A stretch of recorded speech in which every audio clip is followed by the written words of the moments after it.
Yeah.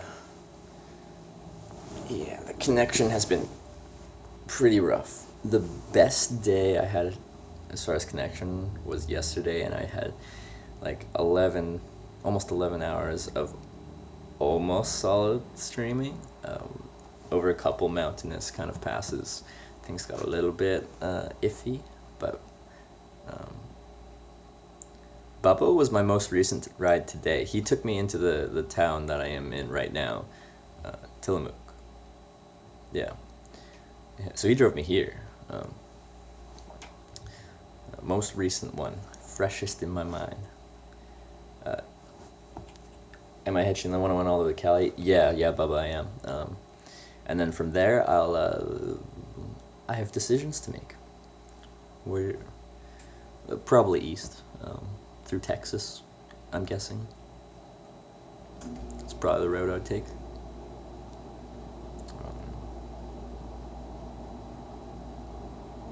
Were you wearing camo, Bubba? I don't have a good memory for that.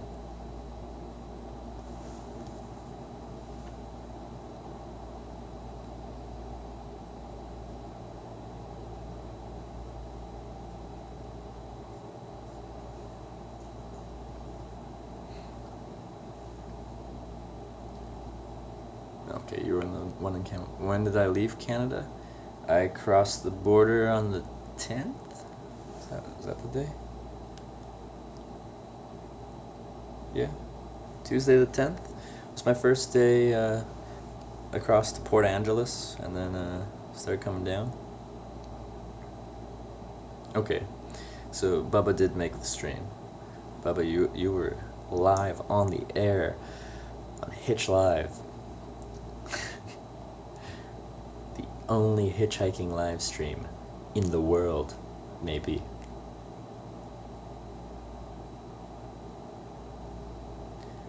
Like, um, there's not that many viewers now, but this being only the fourth day, I'm quite proud of how many people have keep showing up into this channel. We've got 40 something viewers in 4 days, or 40 something followers rather in 4 days, which are people that choose to follow the channel, which means they get notified when I come online. You remember my first pickup? You come away in the past 3 days. Yeah, like, this is a fun kind of trip because I'm staying on a small highway and I'm catching short rides. If I was just trying to get long distances, I would have gone down I-5 and I'd already be well into California by now. You get long rides, but it's a lot less fun. So this has been, even with the weather and even with the connection issues, this has been one of my funnest trips yet, and I'm so happy that I made the decision to try live streaming my little passion in life, that is hitchhiking. So thank you everyone for checking it out, and everyone for coming back. It just makes me feel like I'm doing something that other people are interested in. Like, my passion is actually something people might also be passionate about. Hitchhiking is a neat hobby. Yeah, I agree. I think more people should do it. It's gone out of fashion, but I think it deserves a little bit more, I don't know. It's a fun way to get around. Your hobby is more playing football and doing stuff with cars. Yeah, those hobbies make more sense, to be honest. Hitchhiking is a strange hobby, and I understand that. I just get a lot of enjoyment out of it. Definitely satisfies my urge for, like, adventure, because you never know what's going to happen when you go out for a day of hitchhiking, especially if you have no fixed final destination for that day. Because, like, this morning, I didn't think I was going to be in Tillamook in a motel room drying out all my stuff and doing a live stream with you guys about the progress of the channel, how we should move forward, the different things I should do to improve the quality.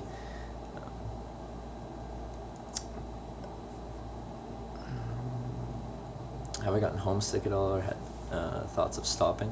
On this trip, not at all. Because I am only 4 days in to actually the American part.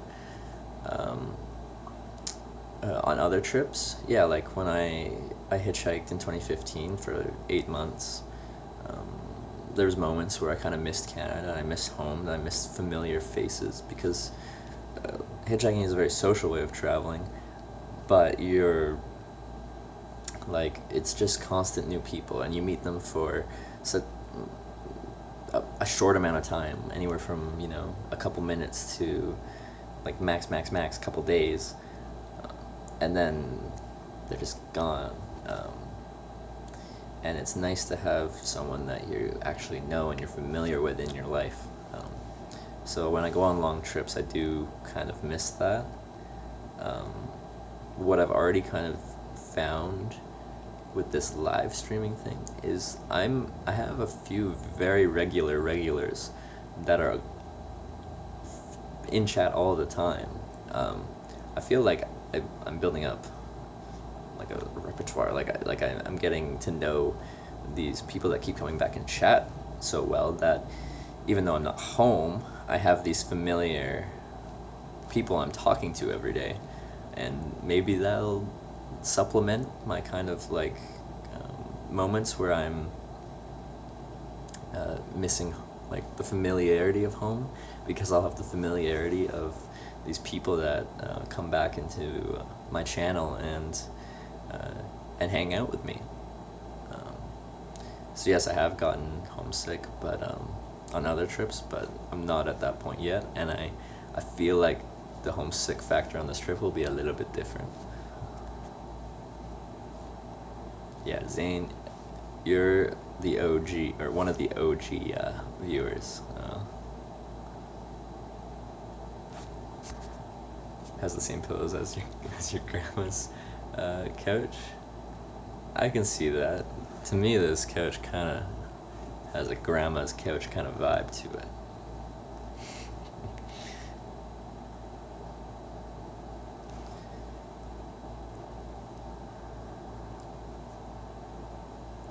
Like I said, you just looked like you wanted to be picked up, and you looked like a YouTuber vlogger. It was a blast hanging out for the little time we hung out. Good times. Yeah, I agree. Very good times. And yeah, I've told my viewers, and did we talk about it? I'm not sure we did. Hitchhiking is about how you present yourself, because all you have to base, like all a driver has to base off of whether or not they're going to pick you up is what you look like and how you present yourself. So try to look like someone friendly. Try to look like someone a person would want to sit next to in a car.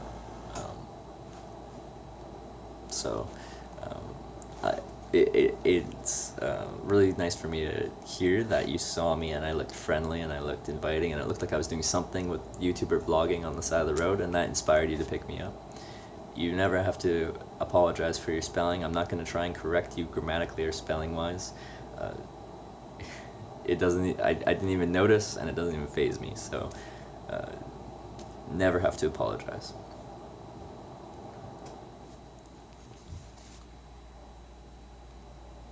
I'm just really happy you're here, to be honest. Like, we had a great little short chat in the car. But yeah, it was a short interaction before we both went our separate ways, and I'm really happy you came back and we can continue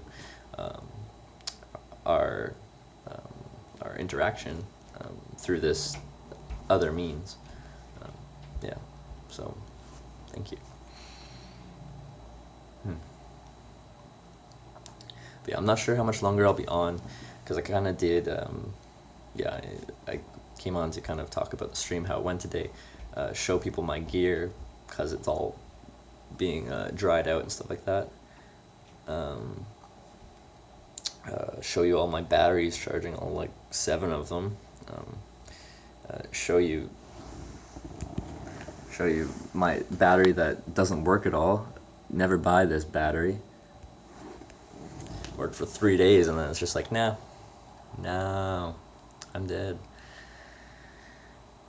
If that looked, where you seem like a generally nice guy, if I saw you on the side of the road, if I had seen you on Twitch or not, I would pick you up. Thank you. That's extremely nice to hear. I do appreciate that. You look like Ice Poseidon. Who's Ice Poseidon? Um, did I get my stuff charged? It's charging right now. It takes a full night. Like those 20,000 milliamp hour batteries, um, it's it, there's no like special input for a big battery like that. It still just is kind of getting trickle charged over an extended period of time. It takes 8 to 12 hours to charge those suckers up. So they'll be charging all night, and I should be ready to go in the morning. And I'll have a few days of battery life at my disposal by that time.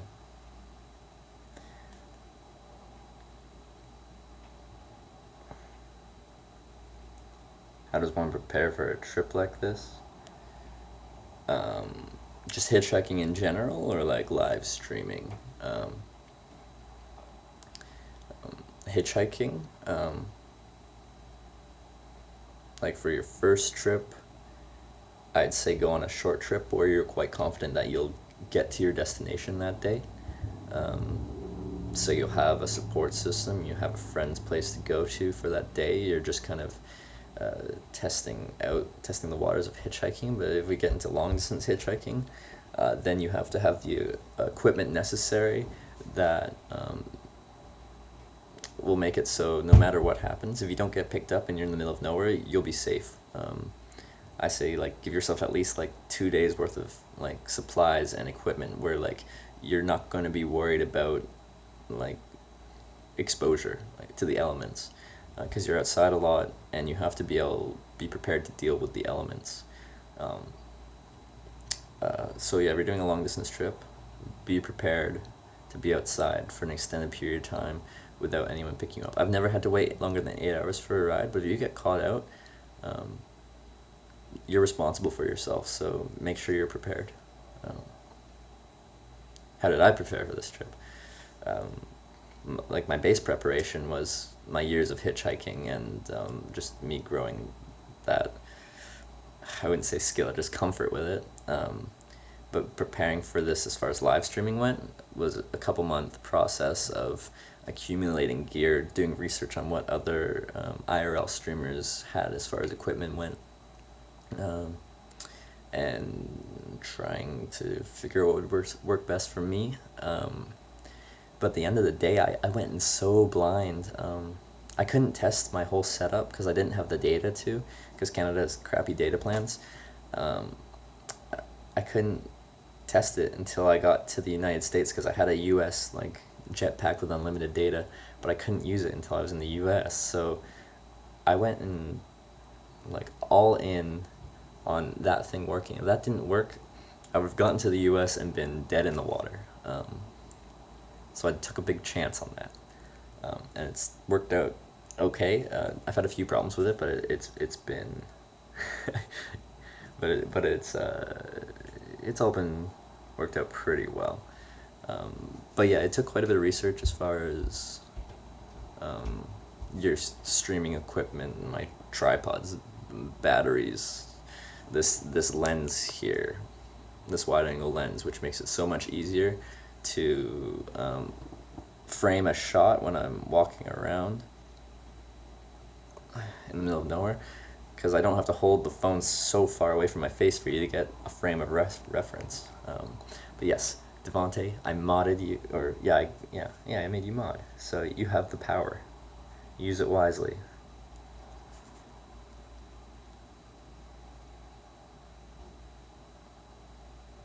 Ice Poseidon looks more like an off-brand version of him.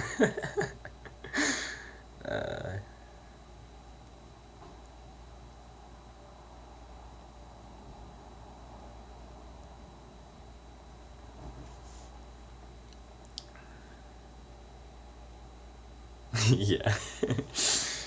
Yeah. No, Spooky Bong is my old friend from when I worked at an outdoor store in Calgary, Alberta, Canada. Yeah. Did a great job. So glad we had the privilege of meeting you today. We need to get going, God bless. Well, yeah, sad to see you go, but I hope you come back. I hope you have a great evening. yeah, I hope to see you back here again. And thanks for coming by. I'm so happy you came by. You're the first actual driver that came back and checked out the channel and made it known in chat that they came back. So, yeah. Um, really happy that you picked me up today, and I'm really happy that you came here into chat afterwards to chat a little bit. And I hope to see you back soon. Have a good one, man.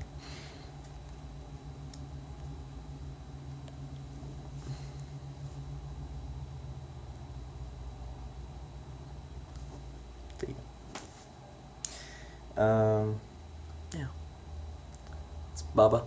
Yeah, for anyone that just came in, or Devonte, he's the most recent ride I had. He drove me into this town, and I gave him my business card, and he just showed back up into chat, just to say hi. And he's the first driver that has done such, so I'm extremely happy with that. That's really cool. I wish, is there any way I can like whenever drivers come into chat, I can just like tag them as such, and you can like see on their name that they're like one of my rides. I think that'd be cool. Albeit inevitably someone would just like join my channel after I get picked up by someone and be like, hey, I'm this person, and they're not actually that person.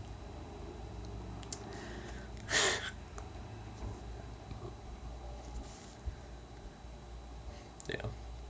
I have no idea how to implement that, and how I'd actually, not that I'd have to police that, but like actually check up on that.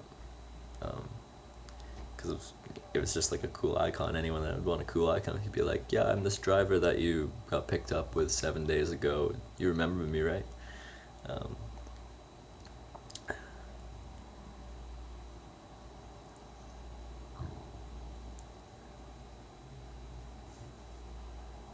Gentleman with the beard who went on the expedition. No, it was, I think he only made it on a little bit. The stream was really bad at that time.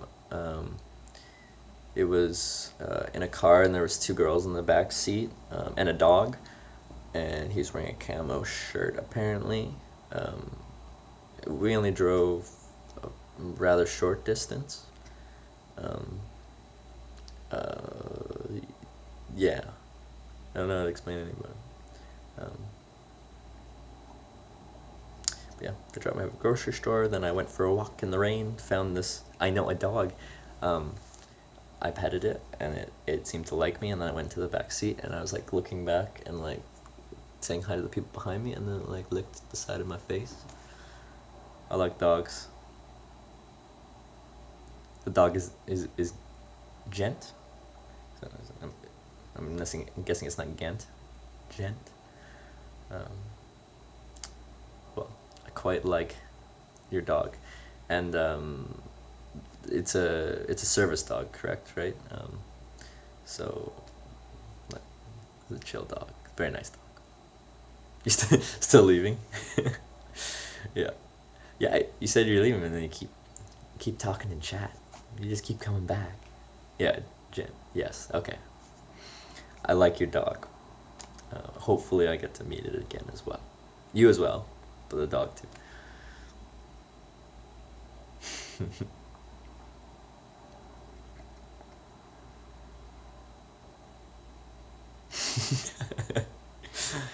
Tell your friends.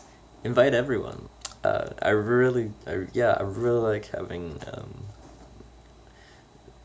chat. Like the people that come here and talk to me. It makes the trip so much more fun. It's great, and I'm so happy I have a driver here in chat with me. Like, you've no idea. It's like a drug. Get out while you can. Get out of here. Oh. That may like a few great things happened today. Bubba coming back, that's another one.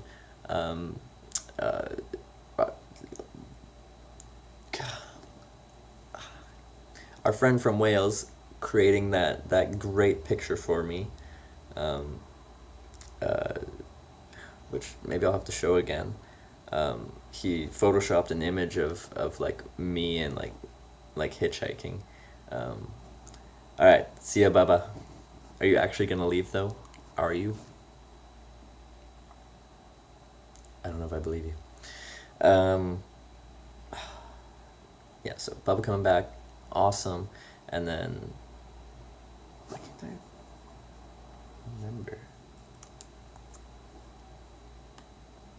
Mm,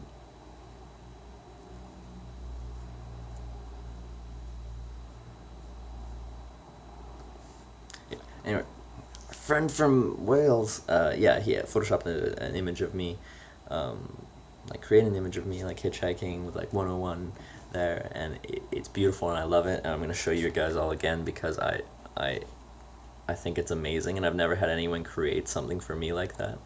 Um, Look at that. So cool.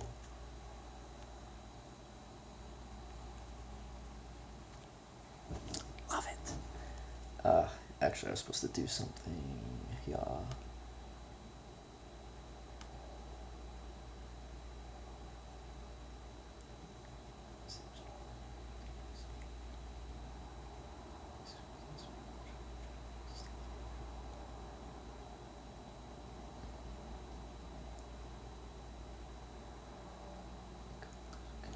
Sorry. It's probably one of the best streams I've ever been in, to be honest. Thank you. Thank you. That makes me feel really good because I'm really new to this live streaming thing. I've never been in front of a camera, and to have uh, someone say stuff like that, um, it means a lot, and it gives me a ton of motivation to keep doing what I'm doing. Um, so yeah, it's a really attractive environment. Everyone is friendly. You're super nice. You're doing great. Yeah, that makes me feel really good. Yeah, I'm trying to do this the right way, the nice way. Like that's how I present myself hitchhiking is I try to always be a nice person, everything like that. Also, I'm trying to do things the legal way as much as I can. I'm trying to do things by the book, but like, and also like create like a more wholesome kind of view of hitchhiking because it can be a really wholesome, friendly, like, uh, and way of traveling, and building this community out of this activity is so cool to me. I'm really happy you guys find this interesting because this is always, or not always, but for 4 years has been like my little hobby for myself, but I never really shared it with anyone, and I'm just really excited that other people are excited about about this. Because it's always just been like, oh, there's Trevor going on another hitchhiking trip. Have fun. But I've never got to show people what it's like, and now I do, and people enjoy it. Um, and that makes me really excited. You guys just make me feel so good. Ugh. What a great day. What a great day.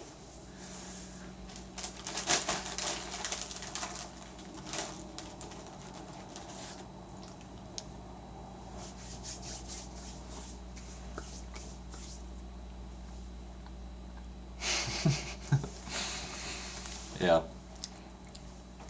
Yeah. I'm happy the time flew by.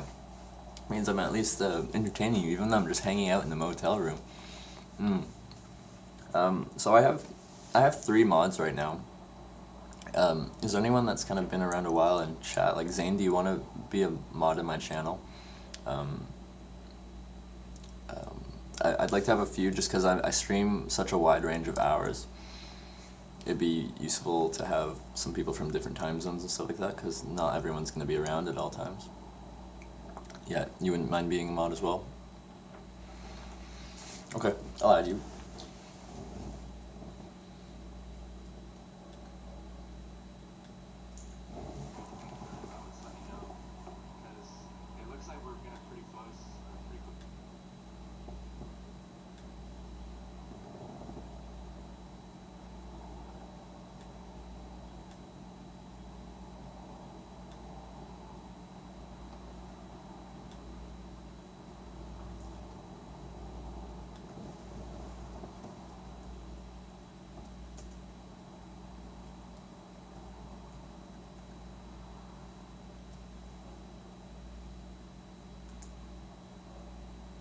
Alright.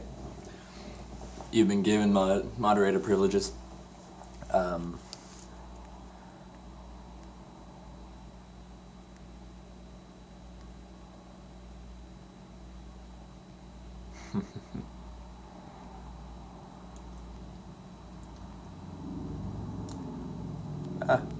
just scrolling through chat and I sometimes accidentally double click and it switches my screen around. Yeah, because I'm more of the American time zone, I'll be on at later times. Yeah, like some of my mods are, like one's from Wales, so they'd probably be on in the morning kind of thing. And then the North American mods would come on at night. It's 9 o'clock here, Pacific Standard Time. Did you receive moderator privileges? I did the mod command, I think. Oh yeah, you got it. I see your mod symbol. You've got the power, use it wisely. Yeah, hotel. Yeah, everything was wet. My batteries were all dead. And I had some things to figure out logistically and some stuff I wanted to do on my computer with my stream and stuff like that. So I decided to splurge and get a motel for the night. So, yeah, I know, it's a little crazy. It's a little crazy. There's an actual bed. What even is a bed? I don't know. But it's comfortable. Is my tent more dry? Yeah, like, when we went and checked last, like, a lot of it was pretty dry. There was just pockets that were, like, there was bigger pools of water that were still wet. And I know, I've been here for hours and I still haven't showered. I'm just, like, building up. Like, the longer you hold it off, the more you're gonna enjoy it, kind of thing. Yeah. So when I do sign off, I'm gonna do some stuff for my stream. See if I can figure a few things out, and I'm gonna take a glorious shower. It's been like 5 days. It's gonna be like 5 days since I've had a shower. I haven't had a shower since Vancouver, Canada. So, like, showered in Vancouver, spent a night in Victoria in a tent, and then been working my way down through the US since Tuesday, and it's Friday night. And I'm just finally getting a shower and, yeah, electricity all night, charging all my batteries. Things are good. Yeah. Come tomorrow, when we head back on the road, I'm gonna be well rested, well batteried, all dry. Like we can take hitchhiking to the next level. Just because I'm like, I can actually power my devices and not die of exposure due to a wetted out down sleeping bag. Because yeah, I don't know if you guys know, but when down gets wet, like down gets its warmth from the poofiness though. But when it gets wet, that poofiness just disappears. And then it no longer provides any insulating kind of properties to you. So, yeah, try to not get down wet. Was I a fan of road trips growing up? Yeah, I always liked road trips. We went on a few. We quite often do camping trips out to the Okanagan from Vancouver Island, Okanagan, Central British Columbia. Did a road trip down to California when I was in grade 7, I think, in a motorhome. That was fun. Played my Game Boy the whole time in the back, playing Pokemon.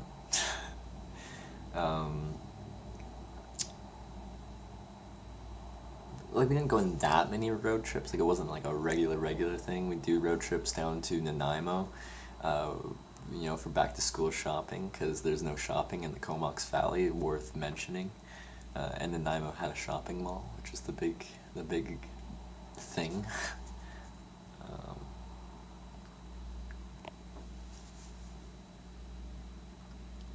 hitchhiking, but instead you're asking people to sleep in their homes.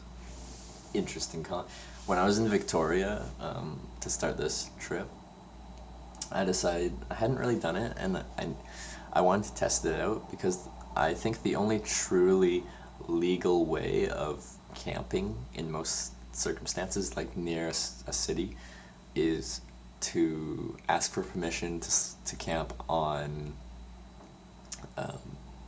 private land. So literally knocking on someone's door and being like, "Hey, can I camp in your backyard?" Obviously, try to do it with a bit more charisma than that, but that's the most legal way of camping in a city, which is tough to do.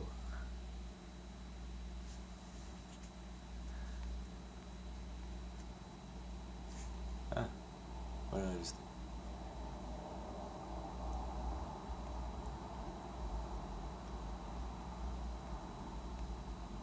Yeah. I've seen you here before, like we've talked before, and I realized today that I do need to have a bit of a variety of mods that are regulars in my channel, as things picked up and there was like 30 people and someone was saying something they shouldn't have been saying and people were saying they needed mods. So I have learned that I do need mods in my channel, and I know you've been around, so you get a mod, everyone gets a mod. Would you like to be a mod? Chamois, Chamay, however I'm supposed to say it.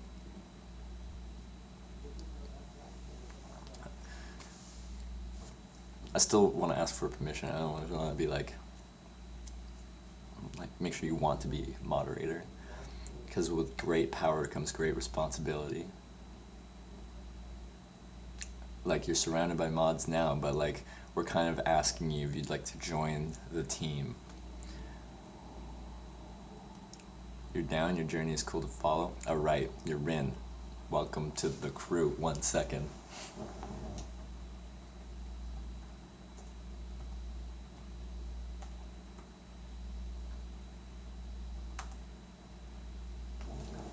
Boom. You've got the power.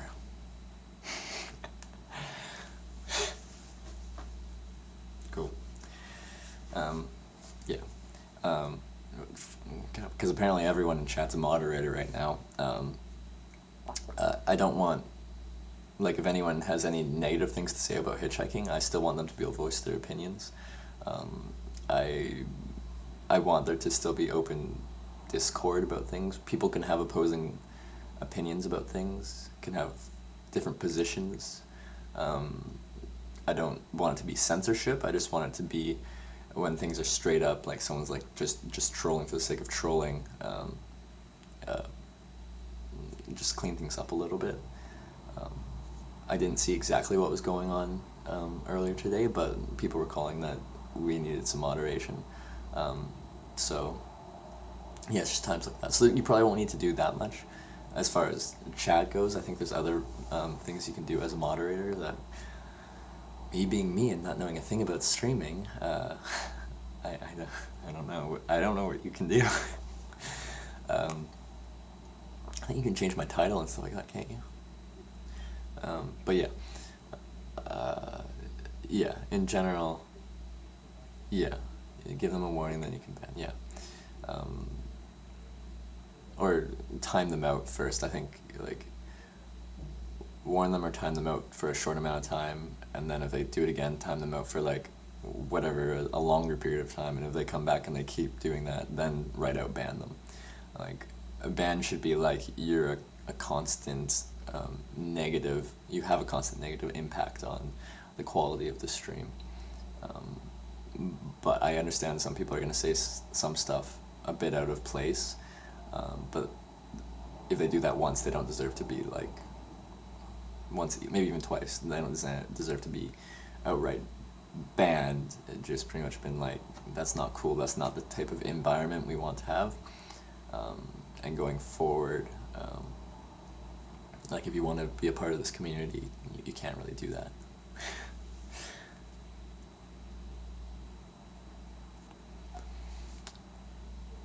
Go to his timeout, and if they come again and don't learn, then it's banned. Okay, it has to be banned. Yeah, no, that sounds that sounds correct to me.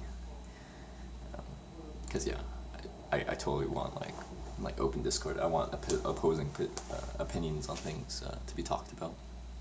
I appreciate when someone comes into the chat and doesn't know that much about hitchhiking and says something about like, hey, I really don't think you should be doing this, it's actually really dangerous, like that kind of thing, because then I can talk about my experience with it, and like there's no right answer with that.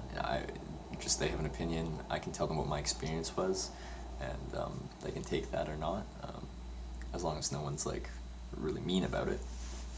I welcome people to question what I'm doing, because to society at large, someone hitchhiking is doing something irresponsible. I don't think it's irresponsible, but most people see it that way. So I welcome people to question what I'm doing, because it makes sense that they'd be questioning it, because everything in your life tells you to not hitchhike, from your parents to probably your teachers, to the news. Everything says, don't hitchhike, it's bad, it's dangerous, you're gonna wind up killed. I don't think that's the case. Have I had turned down any rides since Port Angeles? One, and yeah, I brought it up a couple times. It was I'm guessing most other people in the chat know like the short story of it. But yeah, a guy pulled over, and I came up to the car, opened the door, and I said something along the lines of, hey, how's your day going? And he said, do you want to ride or not? And I don't know the exact direction of the conversation that went after there, but I think at the end of it I ended up saying something along the lines of, based off of the interaction we've had, I'm going to wait for the next ride. Thanks for stopping though. Have a nice day. Shut the door. He gave me a death glare, and he drove on. But I've turned down, actually at that point I turned down 3 rides in a row. First one was it was in the back of a pickup truck, like in the bed of a pickup truck, which I'm pretty sure is illegal in the state of Washington. And also, I talked about on this stream about managing risk with hitchhiking. Where riding in the bed of a pickup truck down a windy highway isn't the smartest thing to do. Yeah, I know. Yeah, okay, that was sketchy. And then the next one I turned down was, it was like a big, like, kind of cube van, commercial van, and they said, yeah, they could take me, they're going 50 miles or something like that, but I have to climb into the back.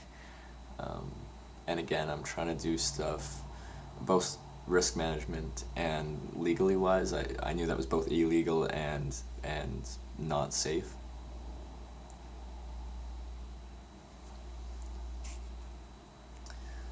Adults are occupied in the passenger seat, they're required to ride in the back, so children ride in the cab. That's personal. Okay, so you actually are.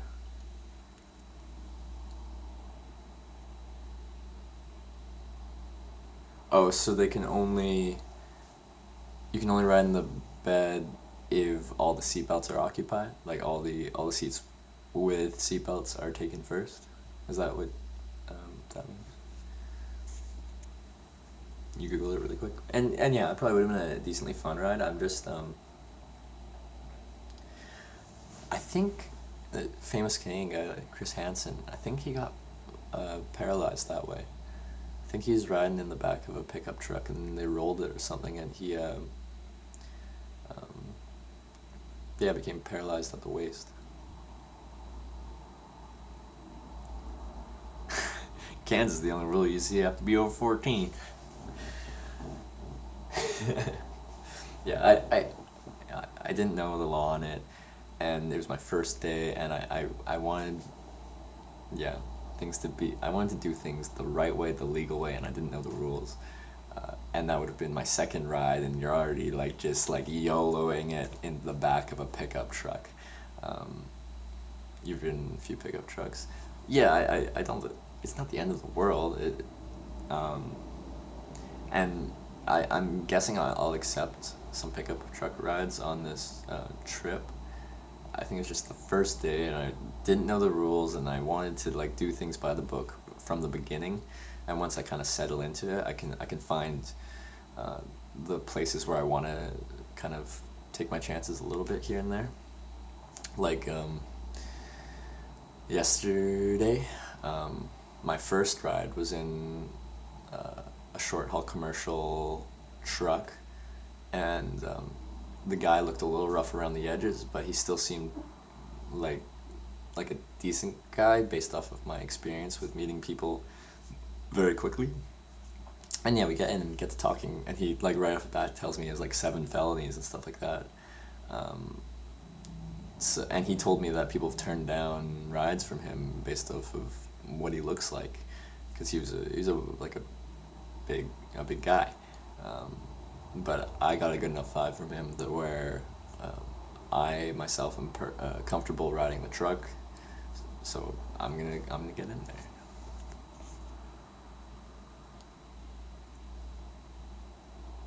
People riding the back pickup trucks on the highway.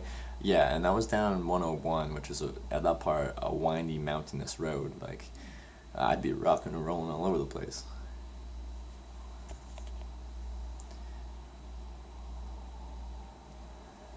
I'd catch you under 14 riding the back, they'll find you upwards of every person. Luckily I'm not 14.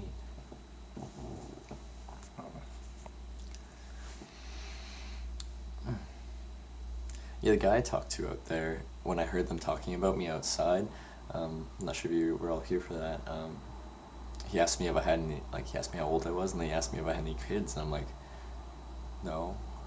If I had kids, I probably wouldn't be doing this. I think I'd have a responsibility to my children, to not just be hitchhiking around the world for fun.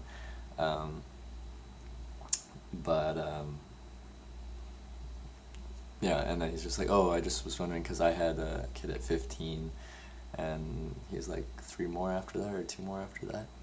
I was like, whoa. Yeah, no kids. Not anytime soon. Has anyone you've rode with ever broken down? Yeah. Was it only once? Yeah. It's only been once, and it was in Russia. And it's actually a fun kind of story, so thanks for asking. I wish I could give you the town names. Anyways, I was hitchhiking out of a town on my way east to Vladivostok in kind of central Russia, central eastern Russia. And hitchhiking in Russia is pretty easy. The spot, like, there's always a decent spot, and you're gonna get picked up quickly. Anyways, these 2 younger guys picked me up in just their probably 20-year-old sedan. Just regular car, and we get driving, and within like 10-15 minutes the engine kind of starts steaming, and they pull over, and it's overheating, and they're putting water into the radiator or whatever, and then they let it cool down a bit, and then they keep driving, but it overheats again in another like 5 minutes. They let it cool down again, and the same thing keeps happening and happening and happening, and at some point it doesn't cool down anymore. Like, the car is done. So I started hitchhiking, and then all 3 of us were hitchhiking because the car broke down. Meanwhile, this was Russia, and I think I've told you guys about Russia being the country of me not being able to communicate with people, which for me made the experience less personal. I couldn't connect with the people I was meeting along the way. But I did find this situation kind of funny. I'm the Canadian hitchhiker hitchhiking across Russia, and now all 3 of us, a Canadian and 2 Russians, are hitchhiking around in Siberia. But you'll see this a lot in Russia if you go out in the rural parts. But if you break down, people will kind of just like tow you into the next town, but they won't use like they won't get a tow truck. They just have like this little like yellow like or just weak little string, and they tie it off to like the mount on the front of your car, tie it off to their bumper, and they're kind of like, all right, steer.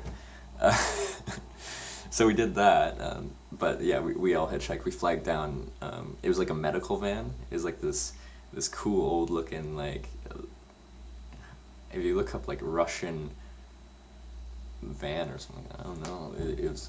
Looked very Russian. It had like a red cross on it, so it was like some kind of medic thing.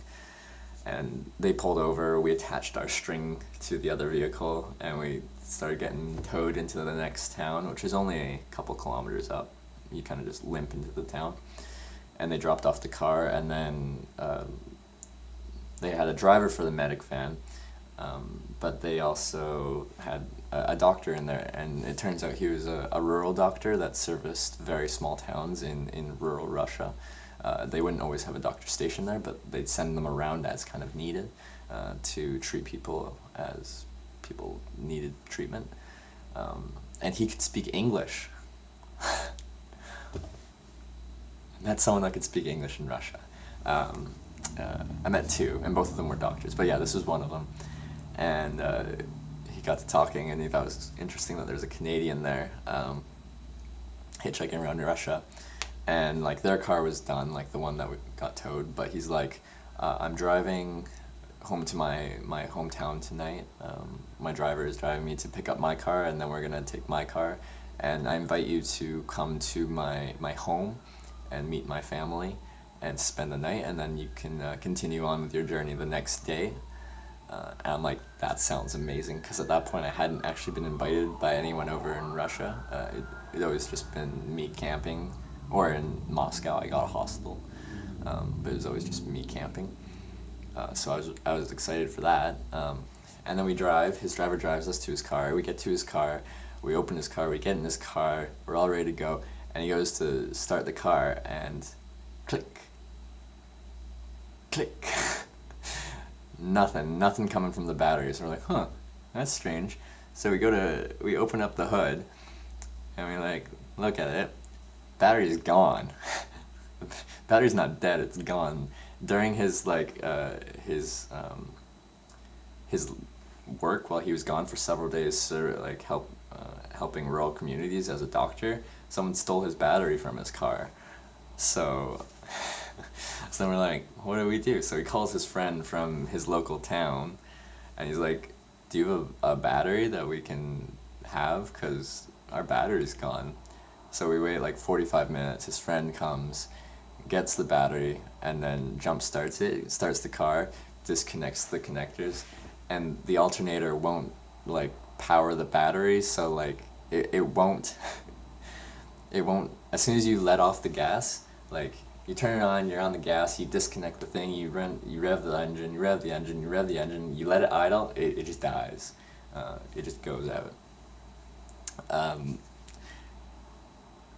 And we're like, okay, well we can't drive this car home.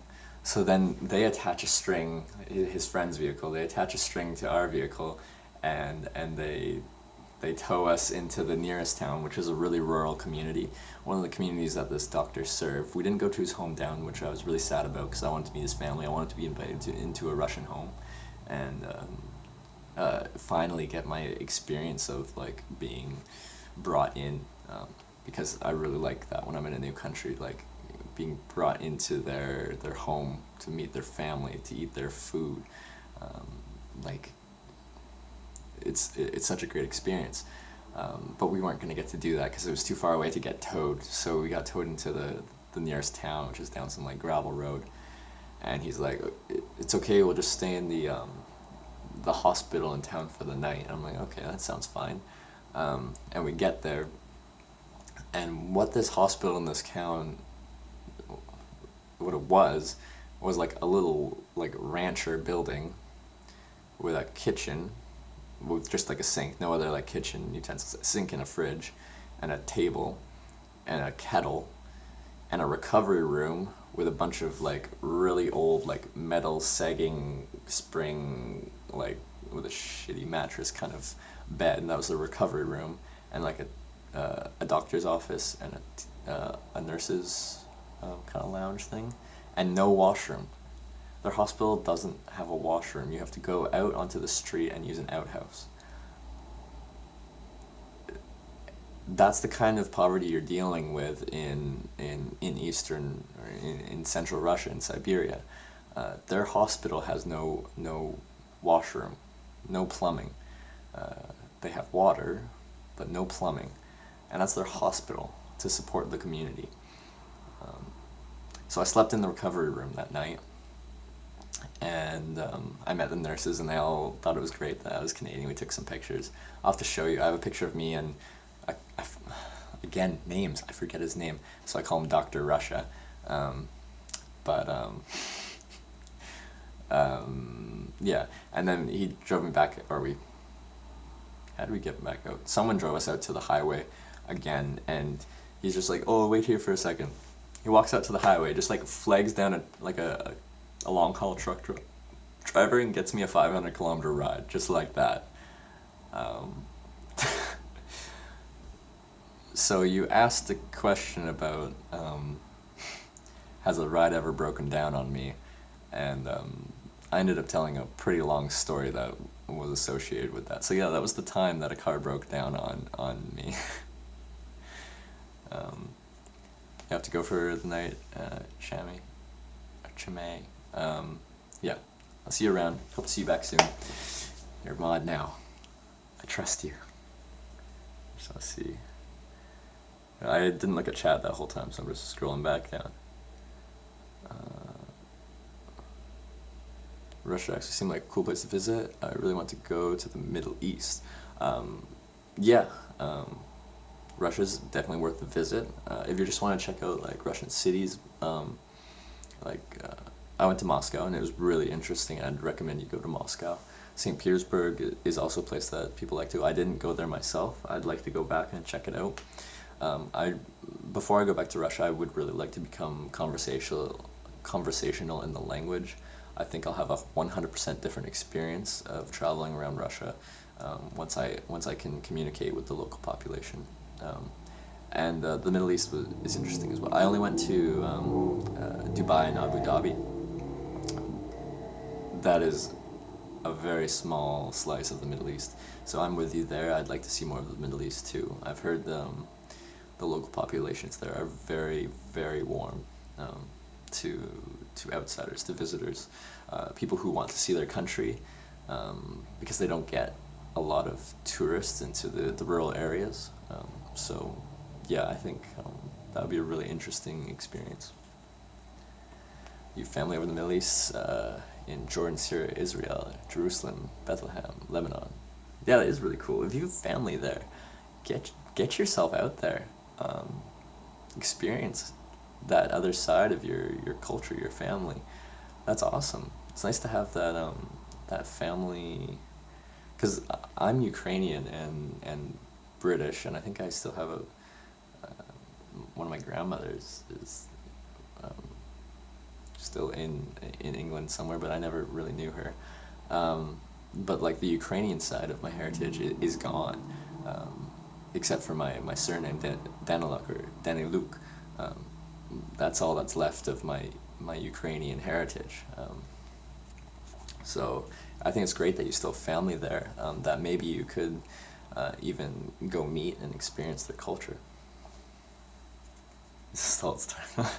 Yeah, thanks. Yeah, it definitely kind of meandered and sidelined for a long time, but yeah, that was the whole point of that was, yes, a car broke down.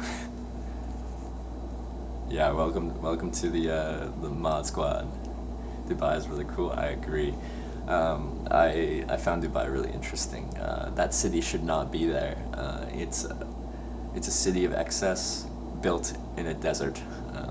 It shouldn't be more than like a small town based off of the resources they have naturally occurring there. Yet they have the tallest building in the world. They have 2 ski hills. They have a bunch of artificial islands. They have islands in the shape of the world. Artificial islands in the shape of palm islands. It's a crazy place. Oh yeah, you have been to Dubai. Yes, it is hot there. I forgot you guys, you went to Dubai.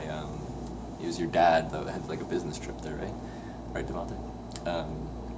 And me and him were talking about when he drove me to Kelowna, our credit card stuff and his travel stuff to Dubai, and how he used his points, his membership rewards points to get his flights to Dubai and stuff like that. Great-grandpa was on the Supreme Court in the United Arab Emirates. That's a cool kind of family history to have. That's really interesting, Zane. Your mom won't let you travel to the Middle East. She has mixed views on it. My mom wouldn't let me hitchhike either. And look at me now. It's all so poor and nasty, sandy desert and everyone there's dangerous. If you want to go to the Middle East, what I recommend you do is say that you want to go to the Middle East and it's something you're passionate about, it's something you want to experience, and you say you're going to go there. I'm not sure how old you are, but once you're of age, you can make your own decisions, and you have to live your own life, and take some chances. Not that I think going to the Middle East is a chance, but like make your decisions. If you want to go somewhere, find the means to go there and have that experience. Don't do something because someone tells you not to. Ski hill was lit.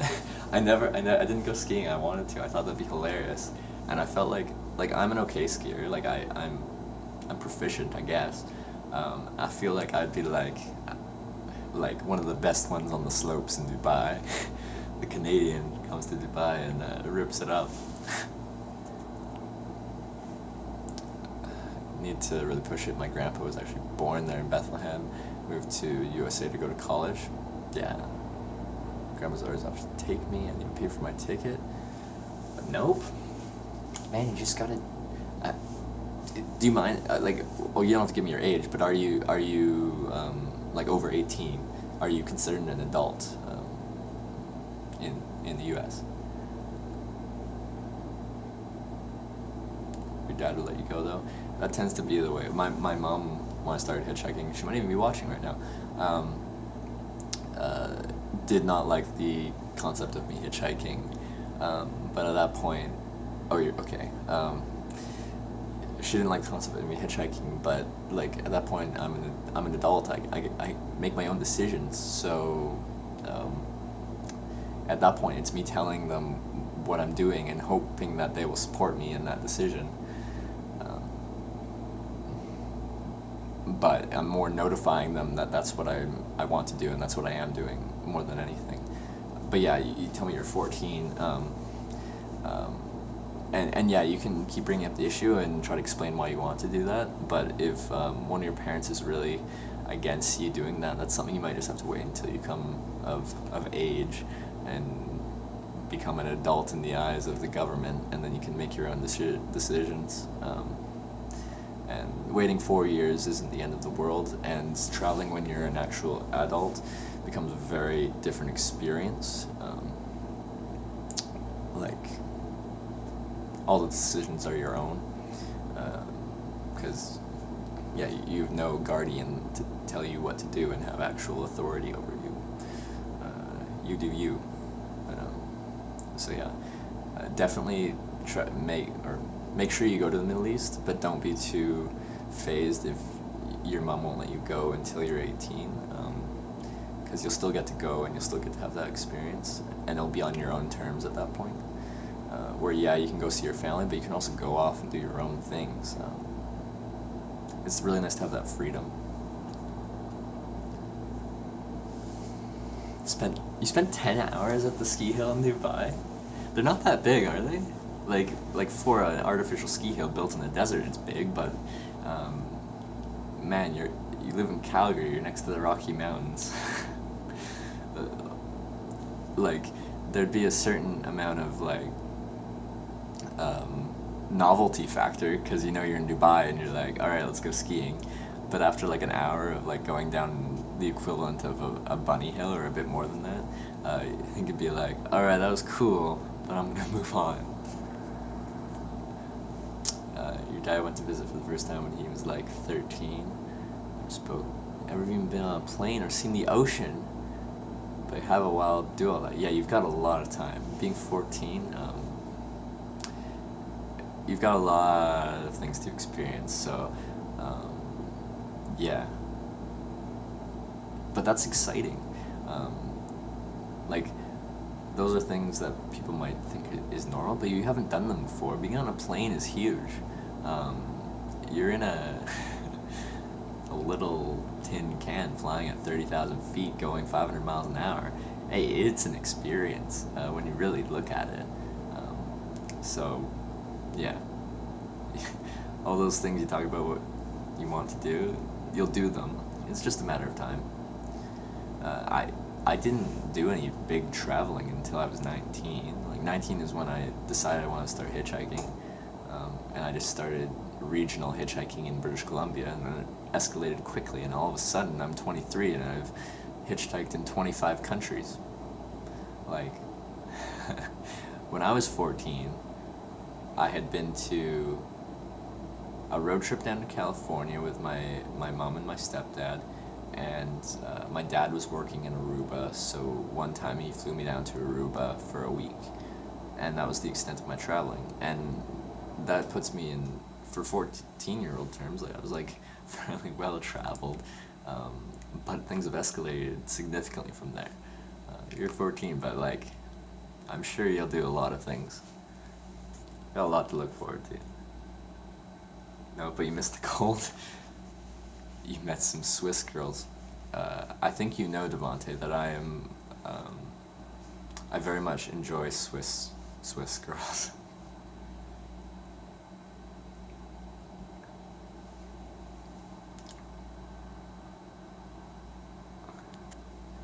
You could see me being a public speaker for this for real. Like, I don't even, like, public speaking has always terrified me. I'm quite happy with how I've done with this live streaming thing.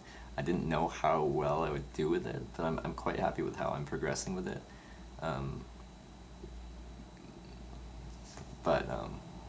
Yeah, no, that's nice. Nice to hear, because I've always been pretty quiet in a public kind of setting. In a close group setting, I have no problems. I'll shoot the shit. I'm confident. But in really new kind of group situations, that confidence disappears on a normal in a normal situation for me. So I think this will help with that a lot, because I know there's a group there, but I only know that because there's a little number in the corner of my screen saying that there's a group there. So it's a lot easier to overcome than dozens of eyes looking at you. I think it's a good introduction to public speaking. So I think this is good for me.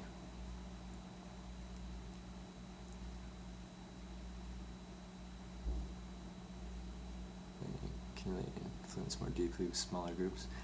That's true too. Like if Zane joined this, and at that point, I don't think I'll ever be there, but if I ever had, like a couple thousand viewers, and he's just like started talking about how he wants to see the Middle East, I'd probably been like, have at her, man, give her. But I couldn't have done a more in-depth answer than that, because there's so much going on and I have to pay attention to other stuff. I can't get sidetracked from one comment for a couple minutes at once.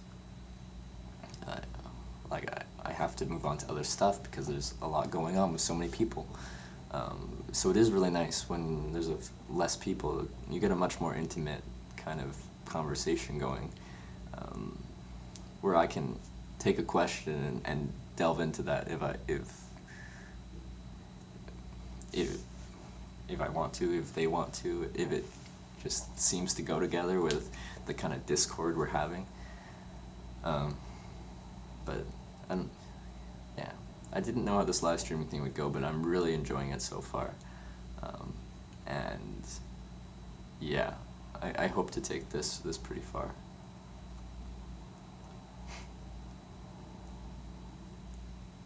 So you get donation text piece so you can answer the people that have serious inquiries. Yeah, once things pick up, you can't address I still want to, I don't want people to have to spend money to get me to acknowledge their existence. I want to still be able to interact with the general chat.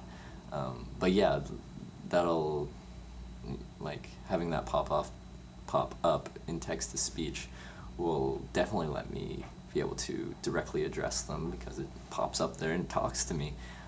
So that'll definitely get my attention and give me the ability to talk about that. But I still probably won't talk about a topic.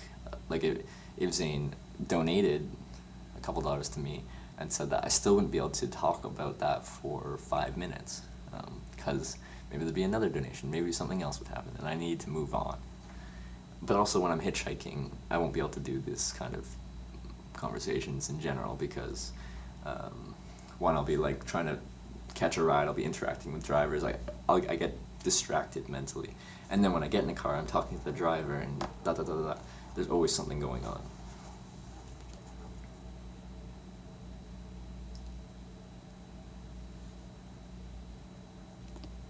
Of course, but sometimes it helps if people really want your answer. You can always set the limits hella low. Yeah. But as you get bigger, people know that they're in big streams. Okay, yeah. But they're not forced to pay money for notes. Yeah. It's all part of growing pains of a channel. Like I'm sure every streamer that's like grown significantly has gone through the process of being like, how do I keep interaction up with so many more new people? I want to keep addressing everyone because this person came to my channel to watch me, and I want to be able to acknowledge that and appreciate that. But when there's so many people, you just don't have the time in the day, you don't have the mental capacity to address everyone that comes by.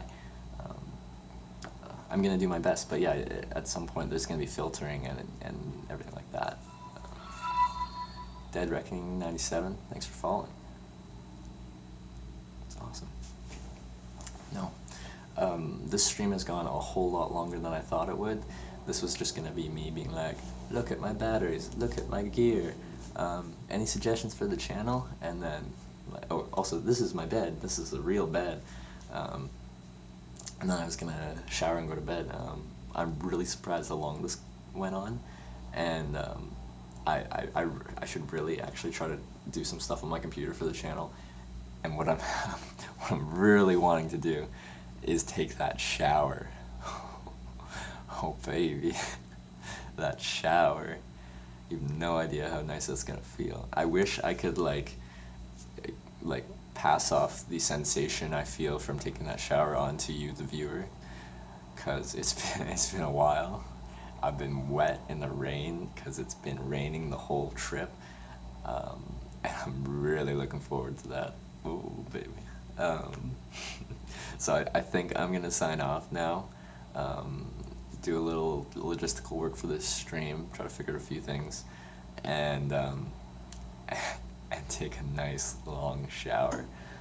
But I'll be back on tomorrow morning, and I'll be hitchhiking south out of Tillamook, Oregon, with a bunch of full batteries, a bunch of dry gear, a clean Trevor,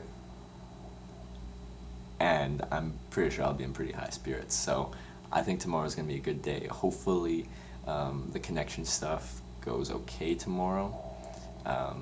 That's the problem is the connection thing's such a downer because I can build up momentum with the stream and people start coming, then I get picked up, and then you go between towns and you lose connection and you just lose everyone, and all that momentum you had, it just disappears. So I'm really hoping as we go further south, the towns are a bit closer connected. I think it becomes a bit less like mountainous terrain-wise, and the the connection's better, so I'm not gonna lose you guys as often as I do, because I really want to have a consistent stream. I want you to be able to see the whole day of hitchhiking. I know most people won't stay around for 12 hours as I hitchhike from morning to night, but I want to be able to showcase that in the whole day. I want to show what a whole day of hitchhiking is like, all the ups and downs and boring parts and exciting parts and just random shenanigans that happen while you're hitchhiking long distances. I want to be able to show that, and it's going to be a trial. It's a process to figure this whole live streaming thing out, but I'm pretty confident I'm going to get there. I really like the experience I've had with it so far. Thanks to the people in chat talking, like, that's the best part. You guys make me like this. Like, I've done 4 years of hitchhiking. I've had a great time, but I'm pretty confident in saying this is the funnest I've had with hitchhiking. So thank you, everyone, for showing up in chat, talking to me, joining me as I hitchhike around. I hope to see you tomorrow, and the next day, and the next day, and the next day, and the next day, as I keep doing this little trip that is Hitchhiking America. But yeah, I'm gonna sign off, do some stuff on my computer, take a shower, relax, sleep in a bed. It's gonna be beautiful. And I will see you all tomorrow, and really, I thank you all for watching, and I thank you all for talking in the chat. It's been a great day. I've had a great day. I hope you guys have too. I'll see you all tomorrow.